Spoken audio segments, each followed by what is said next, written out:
வீடு கட்டணும், கடன் தொல்லையிலிருந்து விடுதலை பெறணும், என் நோய் நீக்கணும், என் குடும்ப கஷ்டங்கள் எல்லாம் தீரணும். கண்ட துண்டமா வெட்டி தற்போது கிடைத்துள்ள அண்மை செய்தியாக பார்த்து வருகிறோம். வேளாங்கண்ணி புனித ஆரோக்கிய மாதா பேராலயத்தின் ஆண்டு திருவிழா இன்று மாலை கொடியேற்றத்துடன் தொடங்குகிறது. கொடியேற்ற நிகழ்வை ஒட்டி ஏராளமான மக்கள் வேளாங்கண்ணியில் குவிந்து வருகின்றனர். தற்போது கிடைத்துள்ள அண்மை செய்தியாக பார்த்து வருகிறோம். திரளான மக்கள் நடைபயணமாக வந்து வேளாங்கண்ணியில் தங்கியுள்ளனர். வேளாங்கண்ணியில் மக்களின் கூட்டம் அதிகமாக காணப்படுகிறது. விழா நிறைவு பெறும் நாளான செப்டம்பர் 7 முக்கிய நிகழ்வான தேர்பவனி நடைபெற உள்ளது. தற்போது கிடைத்துள்ள அண்மை செய்தியாக பார்த்து வருகிறோம். வேளாங்கண்ணி புனித ஆரோக்கிய மாதா பேராலயத்தின் ஆண்டு திருவிழா இன்று மாலை கொடியேற்றத்துடன் தொடங்குகிறது.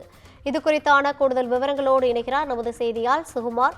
வணக்கம் சுகுமார், கூடுதல் விவரங்களை வழங்கலாம். வணக்கம் ரவீனா. இந்தியாவில் பேராலய அந்தஸ்து பெற்ற 8 தேவாலயங்களில் ஒன்றாகவும் உலக புகழ்பெற்ற வழிபாட்டு தலமாகவும் கீழ்த்திசை நாடுகளின் லூர்து நகரமாகவும் வேளாங்கண்ணி புனித ஆரோக்கிய அன்னை பேராலயம் அமைந்துள்ளது. இவ்வாறு பல்வேறு சிறப்புகள் பெற்ற வேளாங்கண்ணி பேராலய ஆண்டு பெருவிழா ஒவ்வொரு ஆண்டும் ஆகஸ்ட் மாதம் 29ஆம் தேதி கொடியேற்றத்துடன் தொடங்கி செப்டம்பர் மாதம் 8ஆம் தேதி அன்னையின் பிறந்த நாள் விழாவுடன் நிறைவுறும். விழாவின் முக்கிய நிகழ்ச்சியான பெரிய தேர்பவனி செப்டம்பர் மாதம் 7ஆம் தேதி நடைபெறும். இதன்படி இந்த ஆண்டு பெருவிழா இன்று மாலை 5:45 மணிக்கு கொடியேற்றத்துடன் தொடங்குகிறது. இதை முன்னிட்டு லட்சக்கணக்கான பக்தர்கள் குவிந்து வருகின்றனர்.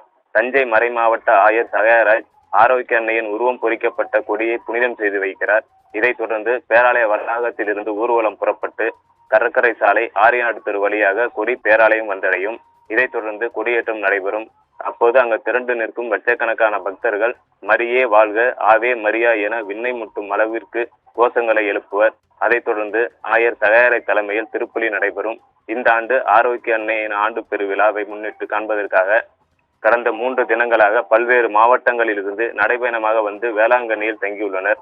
அதேபோல் பல்வேறு மாநிலங்களிலிருந்து ஏராளமான பக்தர்கள் வந்து வேளாங்கண்ணி, நாகை, நாகூர் ஆகிய பகுதிகளில் உள்ள விடுதிகளில் தங்கியுள்ளனர். இவ்வாறு பல்வேறு இடங்களில் தங்கியுள்ள பக்தர்கள் இன்று மாலை கொடியேற்ற நிகழ்வில் பங்கு பெறுவர். இந்த ஆண்டு 10 லட்சம் பக்தர்கள் கொடியேற்றத்தை காண வருகை தருவதாக பேராலயம் சார்பில் தெரிவிக்கப்பட்டுள்ளது. வேளாங்கண்ணி ஆட்சி தொடங்கி கடைவீதி சாலை, கடற்கரை சாலை, நடுத்திட்டு, மாதாக்குளம், பழைய வேளாங்கண்ணி என எங்கு பார்த்தாலும் பக்தர்களின் கூட்டம் காணப்படும். இதற்காக பக்தர்கள் நலன் கருதி திருவிழா காலத்தில் மேற்கொள்ள வேண்டிய முன்னேற்பாடு பணிகள் மேற்கொள்ளப்பட்டுள்ளது. பக்தர்கள் பாதுகாப்பிற்காக திருச்சி மத்திய மண்டல ஐஜி கார்த்திகேயன் தலைமையில், தஞ்சை சரக டிஐஜி ஜியாவுல் ஹக் மேற்பார்வையில், நாகை மாவட்ட காவல் கண்காணிப்பாளர் செல்வகுமார் முன்னிலையில் திருச்சி, தஞ்சை, திருவாரூர், நாகை, மயிலாடுதுறை ஆகிய 5 மாவட்ட எஸ்பிக்கள் உட்பட 2000 போலீசார் பாதுகாப்பு பணியில் ஈடுபட்டுள்ளனர். ரவீனா,